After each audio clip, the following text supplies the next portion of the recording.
Visakha railway జోన్ను రాష్ట్ర ప్రభుత్వం భూమి ఇవ్వడం లేదనడం దారుణమన్నారు మంత్రి బొత్స సత్యనారాయణ. రైల్వే జోన్కు స్థలం ఇవ్వడంలో రాష్ట్ర ప్రభుత్వం జాప్యం చేస్తుందని కేంద్ర మంత్రి పీయూష్ గోయల్ వ్యాఖ్యలు చేయడం తగదన్నారు. 5 ఏళ్లైనా స్థలం ఇవ్వడం లేదని చెప్పడం ఏంటని ప్రశ్నించారు. విశాఖలో రైల్వే జోన్ ఏర్పాటు చేస్తామని హామీ ఇచ్చామన్నారు బొత్స.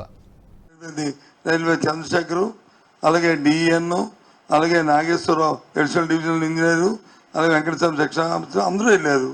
అలాగే డిఎంసీ నుంచి శాస్త్రి అసిస్టెంట్ సిటీ ప్లాన్ వెళ్ళాడు, చంద్రశేఖర్ వెళ్ళాడు. వాళ్ళకి వచ్చి ఆ బ్యాండ్ నాకు చెప్పింది, ఇంకో దానికి కమిషన్ వచ్చి ఇచ్చిన ఆర్డర్ మా భూమిని వచ్చి ఇస్తున్నామని ఎక్స్చేంజ్ ఆఫ్ ల్యాండ్. ఏ రకంగా మరి ప్రభుత్వం ఇవ్వలేదని దేన్ని మీరు పెట్టుకొని చెప్తున్నారు మీరు? ఏంటి మీకున్న అథారిటీ? ఒక మంత్రి మాట్లాడు, నేనేదైనా మంత్రిని, నేను ఏదైనా మాట్లాడితే పాసింగ్ మార్క్స్ చేయకూడదు. ప్రభుత్వ అంశాలను ఏదైనా మాట్లాడినప్పుడు ఒక సస్టైనబిలిటీతో, ఒక ఎవిడెన్స్తో మాట్లాడాలి. చౌకబారు విమర్శలు చేయకూడదు. అందరిలాగా మనం కాదు, మనం రాజ్యాంగబద్ధంగా ఉన్న వ్యక్తులం. కేంద్ర మంత్రి అయినా రాష్ట్ర మంత్రి అయినా మాట్లాడిన అంశాన్ని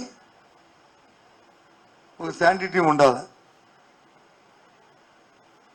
అంతేగాని నేను మంత్రిని కదా, నేను ఈ 3 డుక్కులు వేస్తాయి, లేదా 2 చిత్రకథలు ప్రింట్ చేస్తారు అనుకుని చేస్తే తప్పది.